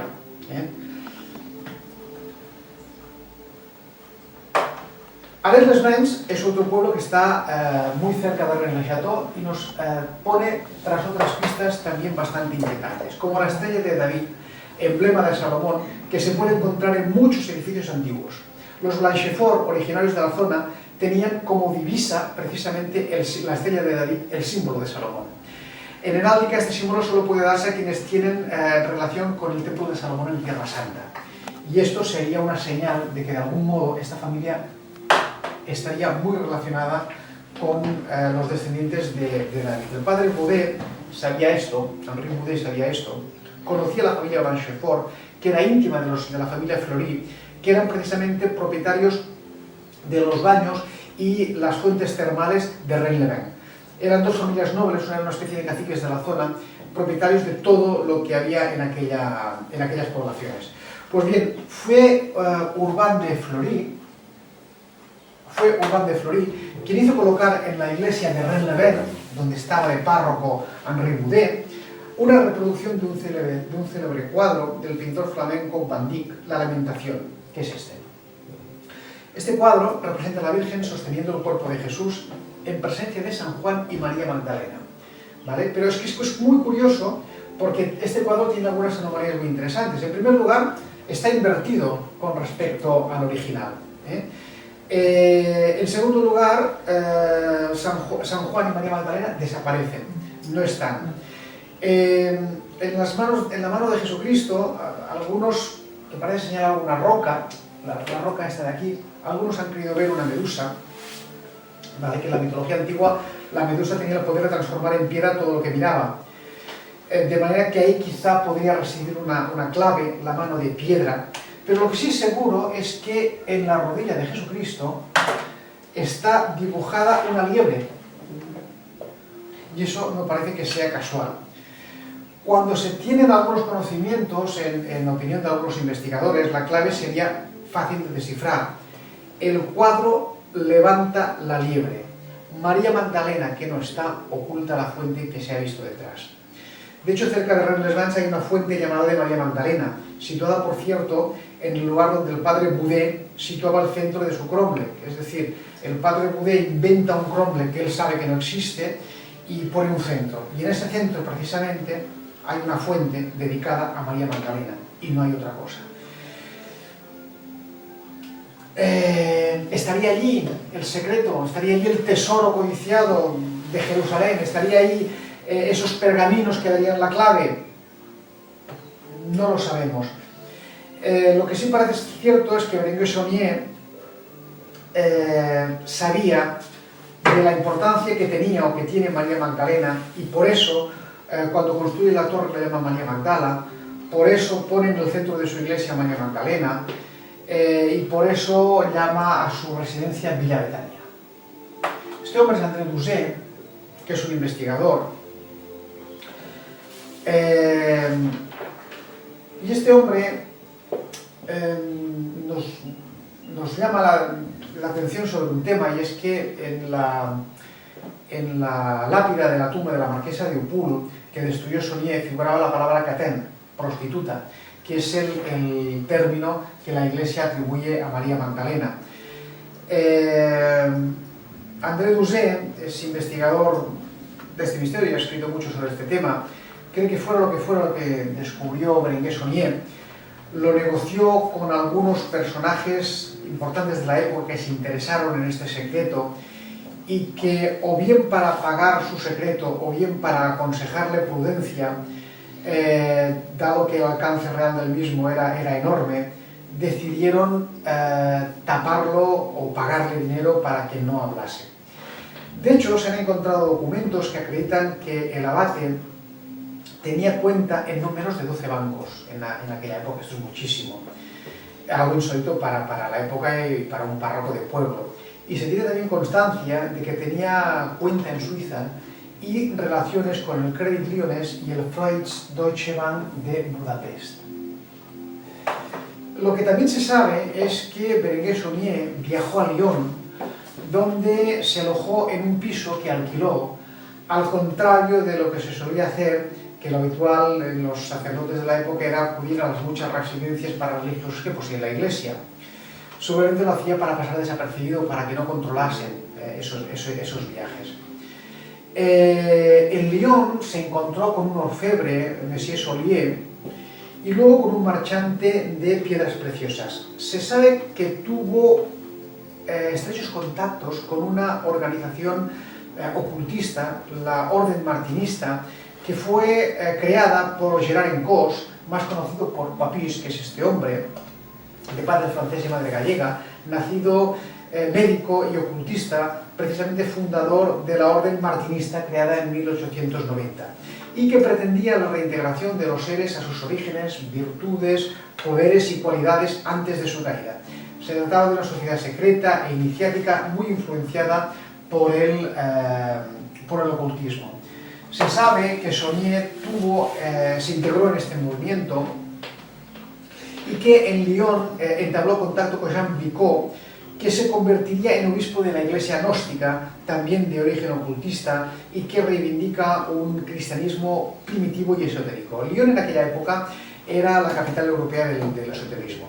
Pero es que además es muy curioso porque mientras él hacía todo esto, su fiel Marie de Nardot contestaba su correspondencia desde Rennes-le-Château con cartas tipo que el abate dejaba escritas para la ocasión, para que de algún modo todo el mundo pensase que él continuaba estando, todo el mundo que le escribía y le contestaba, y como prueba de que él continuaba estando en Rennes-le-Château y que no se había desplazado a ningún sitio. Saunier, en aquella época también, visita el Valle del Ródano, el macizo del Pilat, visita el castillo de Loupé, de la familia Loupé. La familia Loupé es muy curioso porque el protocolo obliga a los reyes de Francia a llamar a los Loupé primos. No se sabe por qué, pero los tienen que llamar primos. Es un tratamiento otorgado que les pone en pie de igualdad con los reyes franceses de aquella época. Cerca del castillo, informando parte de las propiedades de los Loupé, situado muy cerca de este monte Pilat, donde se dice que ahí murió Poncio Pilatos y que ahí deriva el nombre, existe una pequeña capilla consagrada a María Magdalena, y en ella hay un cuadro que hoy ya no puede verse porque ha sido robado, y que debía interesar mucho al abate porque lo reprodujo bajo el altar de su iglesia en Rennes-le-Château, en el que puede verse a la Virgen rezando ante los pies de una cruz, que luego ya veremos este cuadro que tiene su importancia. Cuenta la historia que Beatriz de Roussillon un día vio en el cielo una señal, una cruz rodeada de estrellas, y la siguió durante muchos kilómetros. Sería lo que hoy diríamos un típico avistamiento ovni. Tuvo una experiencia mística, vio esta señal y que la guió hasta un lugar mágico que es conocido como las Rocas de Merlín. Y ahí decidió elegir una abadía, la Cartuja de la Cruz. En la época de Saunier, en esta Cartuja, abandonada desde los tiempos de la Revolución Francesa, fue escenario de un importante descubrimiento, que fueron estos frescos del siglo XIV, en que se muestran unas escenas de la crucifixión con María y su hermana, y Magdalena también al pie de la cruz, y en el centro una copa recogiendo la sangre de Cristo. Es curioso porque para difuminar de alguna manera, sería esto, digo que es curioso porque para difuminar de alguna manera la importancia que tiene el grial en un momento determinado, los pintores del medievo, aleccionados por la iglesia que lo controlaba todo, ya no nos pintan a un hombre o un personaje, a un José de Arimatea recogiendo la sangre de Cristo en un cáliz, sino que nos ponen a ángeles recogiendo la sangre de Cristo en diversos recipientes, como dándonos a entender que el cáliz no existe, que son muchos los recipientes, y como quitándole importancia. Vamos a ver si vemos el cuadro. Bueno, este sería el enclave donde la tradición francesa situaría a María Magdalena en la gruta de María Magdalena, que así se llama. Este es el cuadro. El cuadro que reproduce Berenguer Saunier, del que hemos hablado antes en su iglesia, es María rezando al pie de una cruz que es de olivo verde. Esto es un símbolo, no es casual. Se trata de una cruz de madera mal podada, de color verde. Volvemos a encontrar esta cruz, a ver si lo vemos, sí. Volvemos a encontrar esta cruz de madera verde en el cuadro de María Magdalena, en la capilla de los Loupé, en el Pilar, y otra vez en el bajorrelieve bajo el altar mayor de Rennes-le-Château y en la Cartuja de Santa Cruz. En todos estos casos encontramos una cruz de madera verde, aquí también, cruz de madera verde, que es de olivo, mal cortada y muy alejada de la cruz que sería obra pues, de un carpintero. Para el investigador que hemos visto antes, André Doucet, la cosa estaría clara. Nos dice, la madera verde simboliza la vida, la flexibilidad, la renovación, en ningún caso la muerte. Si se hubiera querido simbolizar la muerte y la resurrección, la Iglesia posee otro simbolismo, que es el brote, ¿vale? En opinión de este historiador, lo que nos estaría dando este mensaje sería algo muy claro, y es que si el símbolo de la madera de olivo verde simboliza la vida, nos está diciendo que Jesucristo no murió en la cruz, y que por eso no pudo resucitar. Y el mensaje sería claro. En la Cartuja de Santa Cruz que hemos visto antes, a principios del siglo XVII, un abate, Policarpe de la Rivière, que es este hombre, había descubierto casi esto mismo 3 siglos antes que el abate Saunier.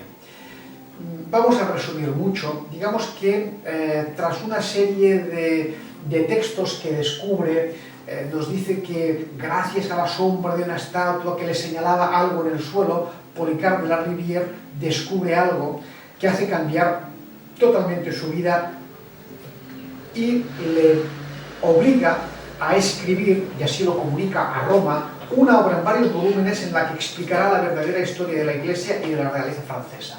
Roma, asustada por lo que va a escribir este hombre, manda una delegación ahí. Policarpe es expulsado de la orden y los documentos incautados. Finalmente, Policarpe de la Rivière ha de huir y desaparece con un secreto que nunca llegará a revelar. Este hombre, que es Claude Sinclair, es historiador y arqueólogo, está convencido de que en esta zona, en algún lugar del Valle de Lot, existiría una tumba que probablemente sería la tumba de Jesucristo, que estaría en esta zona. En las afueras del pueblo de Sers, un lugar denominado Les Pontils, hasta hace no muchos años, podía verse una extraña sepultura. No era la tumba de Jesucristo, sino la pintada por Poussin, Nicolas Poussin, en Los Pastores de la Arcadia, hacia 1640. En ese cuadro, que acordémonos que fue una reproducción en el Louvre, la que compró el abate Saunier en su primer viaje a París, podemos ver a unos pastores que están leyendo una inscripción. En el detalle de esta inscripción podemos leer la frase «Et in Arcadia ego», incluso en Arcadia existo. La misma frase que podemos ver en la tumba de la marquesa de Upul en Rennes-le-Château. La Arcadia es la tierra de pastores, es el paraíso idílico donde reina la paz, pero es que Arcadia es la tierra, como hemos visto, la zona de origen de las tribus originarias de la que son los merovingios. Algunos especialistas afirman que Poussin vino a Rennes-le-Château para inspirarse en este cuadro, dado que esta tumba se erigió casi 300 años después de que Poussin pintara su cuadro. Así que no es que el pintor se inspirase en la tumba, sino es que es al revés, la tumba se inspiró en el pintor. La tumba, que estaba en una zona que se llama Los Pontils, muy cerca de este pueblo que hemos dicho de Sers, en las afueras, originariamente fue la familia Calvert la que construyó a principios del siglo XX esta tumba. Posteriormente la vendió la familia Lorenz y aburridos de que profanasen esta tumba decidieron destruirla y ahora no se puede ver. Precisamente ahí es donde existe, muy cerca de aquí, el único menhir de la zona, y que por cierto el padre Boudin lo cita en su libro.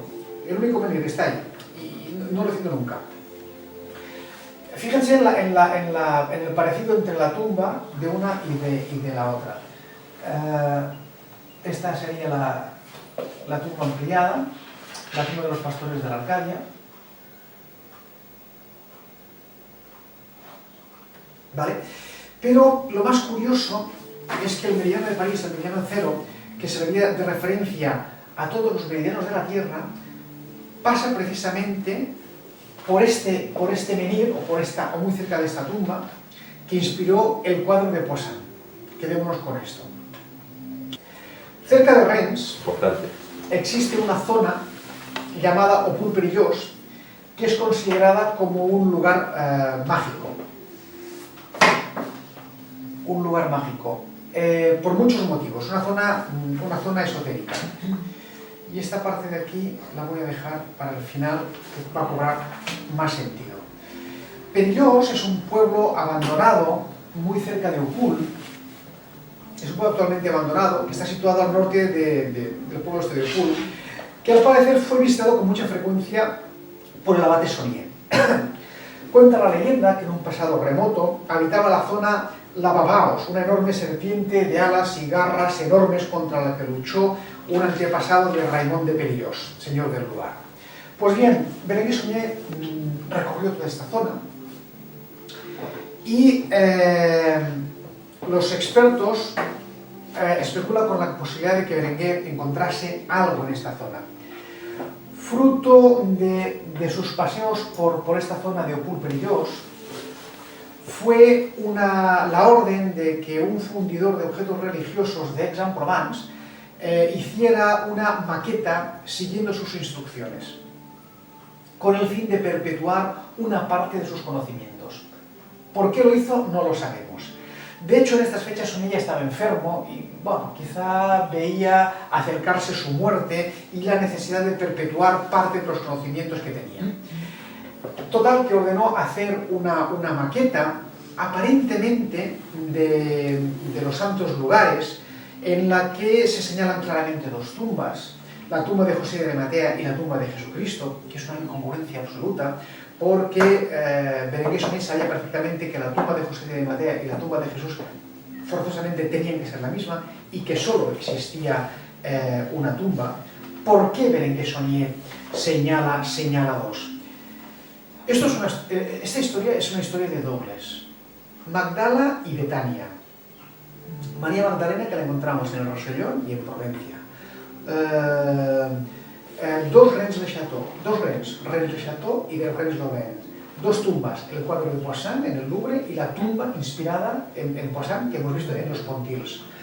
Dos meridianos, uno religioso que pasa por Saint-Sulpice y el otro laico. Dos padres Sonniers, Berenguer y su hermano Alfred, que también era abate, a menudo confundidos. Dos Opul, la marquesa del cementerio de Rennes le Chateau y un pueblo cercano a Perpiñán. Blancafort y la Roca Negra. Blancafort y la Roca Negra. Todo parece como doble. ¿Por qué motivo tiene algo? Las dos tumbas, la de José de Arimatea y la de Jesús, que no existen. Estamos ante una maqueta de los santos lugares que no se corresponde con la realidad. Lo que esto lo hace claramente descartable, porque alguien había apuntado, bueno, hizo esta maqueta para enseñar catecismo a los niños de catequesis de Rennes le Chateau, pero esto está descartable.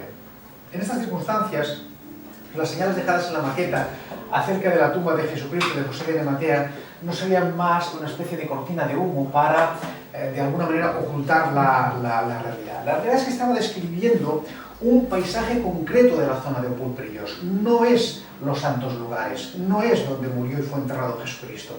Todo parece indicar que en la zona de Perillós existiría alguna tumba sagrada, que aún hoy no ha sido descubierto. Quizá la tumba de Jesucristo. O quizá tal vez el lugar donde se enterraron las pruebas de la supervivencia de Jesús a la cruz y su posterior descendencia, es decir, el Santo Grial. Sea como sea, lo más curioso de este asunto es que se hizo una reproducción de esta maqueta, y para entenderla hay que hacer lo diré mañana, una maqueta en goma y darle la vuelta, porque está invertida. Y solo así podemos llegar a identificar un poco el lugar al que nos quería referir Berenguer Sonnier. Encontramos pruebas de que probablemente Berenguer Sonnier nos estaba indicando que en esa zona de Opul-Perillós existe una tumba que guarda algún tipo de secreto. En efecto, en los archivos civiles se puede encontrar un tomo del año 1632 llamado Legajo Hurtat, por el nombre del notario Hurtat, que recopila todas las escrituras de propiedad de la zona de Perillós.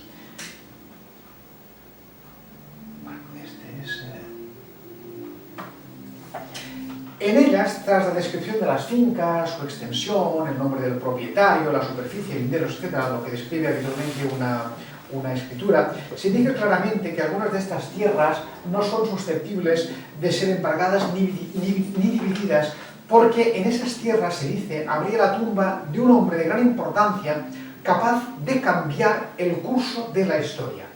Es curioso porque en este mismo documento se relaciona esta tumba con el número 666, que sería la apertura de las bestias del Apocalipsis. Y si creen las casualidades, les diré que el distrito postal de Opul-Perillós es el 66600. Una curiosidad. Otra casualidad, esta ya más moderna. En el año 2001, tras diversos retrasos, parece ser, y digo parece ser porque no lo he podido verificar, se lanzó el satélite Keo, que lleva miles de mensajes de ciudadanos del actual planeta Tierra. O sea, el objeto de este satélite es que dentro de 50.000 años vuelva otra vez a la Tierra, porque va a estar en órbita y finalmente vuelva a pasar por nuestro planeta y caiga, y la humanidad que viva entonces podrá rescatar los mensajes que el satélite alberga en su interior. Se trata pues de una especie de cápsula en el tiempo lanzada hacia nuestro futuro. Esto fue diseñado por un científico y artista, Jean-Marc Philippe, y que en el 2001 fue a Opul a explicar su proyecto. Entre los mensajes que el satélite lleva, hay uno que indica a los hombres del futuro esta zona de Opul y les dice que, es decir, ellos parten de la base de que dentro de 50.000 años los hombres podrán viajar en el tiempo y lo que les dicen es váyanse ustedes, o sea, vengan ustedes al pasado y vuelvan a Opul Perillós donde podrán contactar con nosotros. Porque si van al pasado y no saben dónde buscar otra, no sabrán. En definitiva, les citan. Y es curioso porque en esta zona de Opul, cada 1 de mayo, hay un proyecto bautizado como Proyecto Cronodrome, y el responsable es un tal Pascal Guilón, que reúne al pie del castillo de Opul cada 1 de mayo a multitud de gente que esperan ver regresar del futuro a alguno de esos hombres a esta zona que es considerada mágica y de poder, no solo por las leyendas, sino también por los actuales habitantes, para que regrese aquí y puedan contactar con él. Pero es que desde hace años esta zona es considerada como un territorio crítico desde el punto de vista ufológico, porque han habido muchos avistamientos. En las afueras de Opul y también en Rennes se han reportado extraños fenómenos de avistamientos ovnis y de encuentros del segundo y tercer tipo. También en las montañas cercanas de Bugarak y el Karoo. Este hombre es Jean-Claude Degrou y este hombre fue testigo, junto con un grupo de amigos, de un objeto posado en la cima del monte Karoo, de aspecto, según nos dice, cilíndrico, de unos 15 metros de alto por 4 de ancho. Estuvo posado 40 minutos y de pronto se pone en movimiento, se eleva y desaparece detrás de la montaña.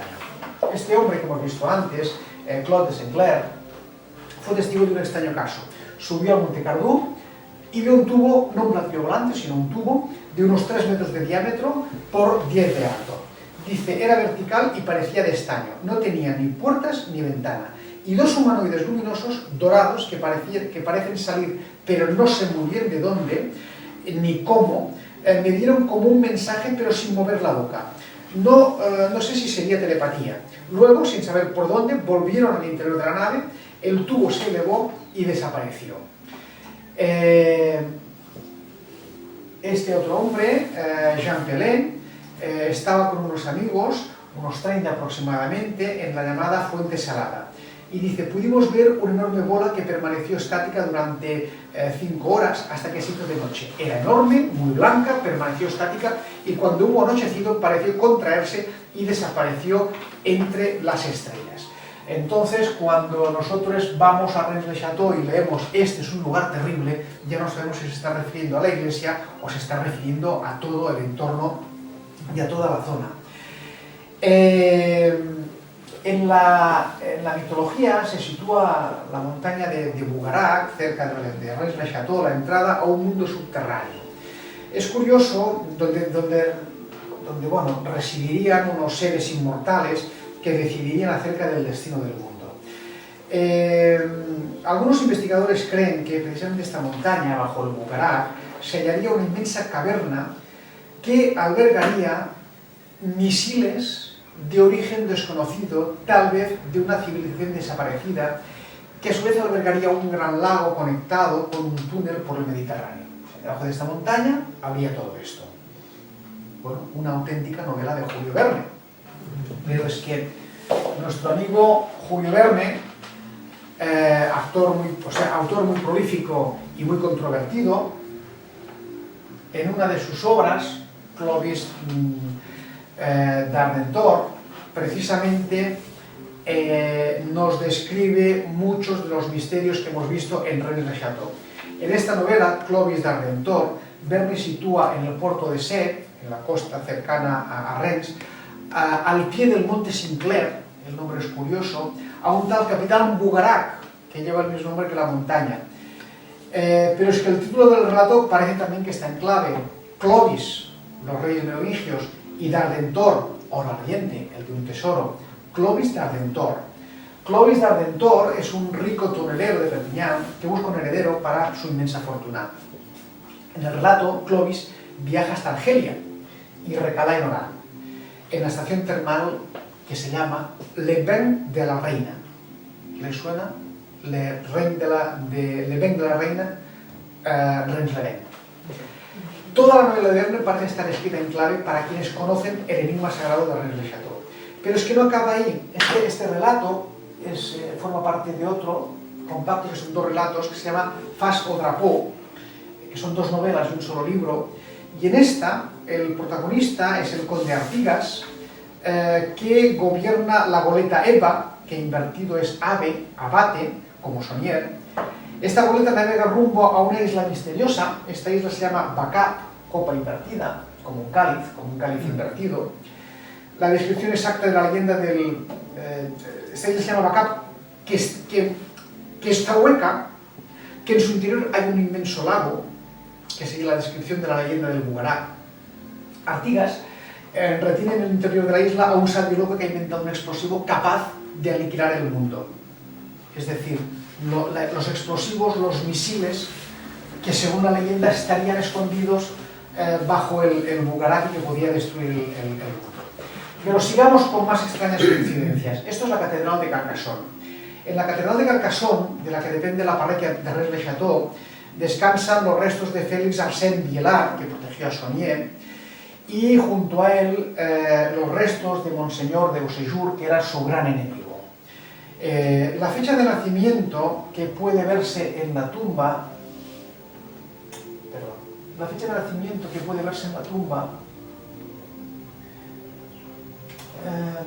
bueno, aquí se ve, es 17 de enero, la misma que figura 17 de enero, 17 de janvier, en la lápida de la marquesa de Upul.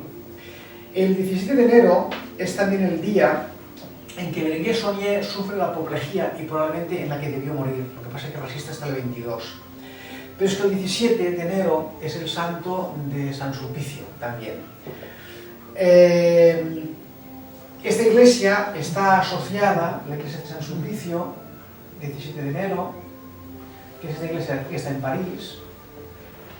Esta iglesia está asociada al meridiano cero. Este es el interior de la tumba de San Sulpicio, por donde pasa el meridiano cero, que es un meridiano que pasa por la iglesia de San Sulpicio, por la tumba de Julio Verne, por la catedral de Carcassonne, por la tumba del Espontil, donde serían las pastorias de la Arcadia, y por la montaña de Bugarak. Es decir, es un meridiano que atraviesa la iglesia de San Sulpice, pasa por Carcassonne, roza la tumba de los pastores de la Arcadia, sobrevuela todo el Bugarak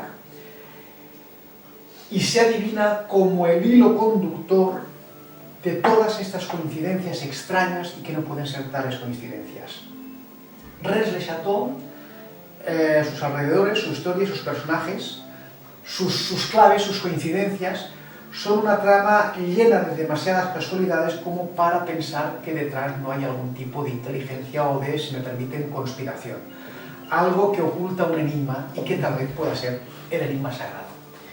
Y hasta aquí un poco mi charla, sé que les he atiborrado con muchísimos datos, pero de alguna manera me gustaría que también esto fuera un poco el motivo para que ustedes sintieran, si es que así es, curiosidad para seguir un poco estas pistas, porque sí es cierto que las pirámides, sí es cierto que Perú, sí es cierto que México, pues está lleno de misterios, pero algo que tenemos aquí tan cerca como es el sur de Francia, Rennes-le-Château, oculta un enorme misterio, lleno de claves para ser descubierto. Muchas gracias y si puedo agregar una... Perdó? Les dòlmens. També. També. Nosaltres n'hem vist 2 o 3, al Pirineu. Sí. El que passa és que seria una altra cosa, no estaria relacionat amb això. Els dòlmenes són monuments prehistòrics que no estan relacionats en principi amb això. Aquí una miqueta la clave arrencaria des del possible descendència de Jesucrist, el seu pas a través dels reis merovingis fins als nostres dies, els templers i els càtars com a coneixedors i d'alguna manera guardians d'aquest gran secret, i totes les claves que tant l'Abat Essonnier com el Padre Vigou, com el Boudet, com tota aquesta gent haurien anat deixant per tots aquests pobles. I ja està aquí tot. Si teniu alguna pregunta, estic a la vostra disposició i amb el que pugui contestar-la ja ho sabeu. Moltes gràcies. A ver, ante todo, felicitarte, David, porque has resumido muy bien todo. Discrepo, he aportado muchos datos, resumirlo ya no sé si lo aceptaría, pero bueno. No obstante, hay alguna cosa que me gustaría preguntarte. Hemos hablado mucho, sobre todo del grial, hemos estado hablando mucho del grial, digamos, cristiano, ¿no? Del grial, pero bueno, todos sabemos el mito, la leyenda de Esquentbach, que lo asociaba a una esmeralda, de ahí venía lo de esmerar, lo de perseverar. Luego vino también el mito del lapis excoelis, la piedra caída del cielo, que empezó en Toledo y que hoy en día pues, se considera como los rosacruces, por ejemplo, consideran que es el grial y demás. Sobre otras pistas del grial, ¿qué tienes que decir en relación a Reims-le-Château? A ver, yo me he centrado mucho nada más que en la pista del grial como cáliz y en la pista del grial como receptáculo del enigma sagrado. Tanto las piezas que has citado como otras que hay, por ejemplo, el cáliz que está en la Catedral de Valencia, que habrías hecho otro. A ver, lo he decidido dejar aparte para otras líneas de investigación porque realmente es un tema, y esto efectivamente es un resumen tan sumamente extenso que nos perderíamos. Incluso nosotros con Jordi habíamos comentado que una posible posterior conferencia con un posible posterior viaje, si hubiera interés, podría ser a la Catedral de Valencia, en donde se custodia el Santo Grial, reconocido como auténtico por la Iglesia. Y luego hay otro aspecto del Grial que tampoco he citado y que existe, que es el Grial como, a ver, ¿cómo diría yo? Como camino iniciático exactamente, como un camino iniciático interior, que sería, porque en Parsifal, en Schmack, no habla de un cáliz, habla de un camino interior, de todo mucho más esotérico. Es todo lo que rescató Antonín Gadal en todo lo que sería, bueno, él hablaba de un camino espiritual de una gente que, bueno, sí adoraba un objeto, un culto pagano, que se cristianizó los cátaros, pero hablaba del camino del Santo Grial como un camino espiritual. Pero esto ya es otro aspecto que, bueno, es perdernos en un mar de datos. Sí, pues esto nos lleva al Sabarté y el Sabarté y Reims pues son dos cosas. Sí. I, bueno, i deciros pues esto, que estem organitzant una sortida a Rennes pel mes de maig, y a partir de aquí eso sería una miqueta la siguiente para ir a ver un poco yo estuve ahí hace poco, el 29 de marzo, había estado ya en otras ocasiones, no ha cambiado mucho, la verdad, es un pueblo muy pequeño y muy bonito y bueno. No hay nadie. En invierno no hay nadie. No hay ningún. Nadie. Sí, Y bueno, y en verano hay un atelier que es muy bonito, aparte del restaurante que se come muy bien. Pero no hay nadie, ¿por qué? Porque todo el mundo está en las casas. No, es que el pueblo es tan pequeño que no hay nadie. És molt petit, sí. És a dir, quan llegeixes la història que va ser una capital visigoda i que per allà van haver 30.000 habitants, dius, bueno, devia ser en les laderes, perquè allà des de l'Auri podien capiguer. I bueno, és una terra, a veure, jo procedeixo, ara ho dic en petit comitè, espero que això no ho pengeu del YouTube, en fi. Jo procedeixo al món de l'ufologia, és a dir, a mi sempre, i una cosa m'ha portat a l'altra.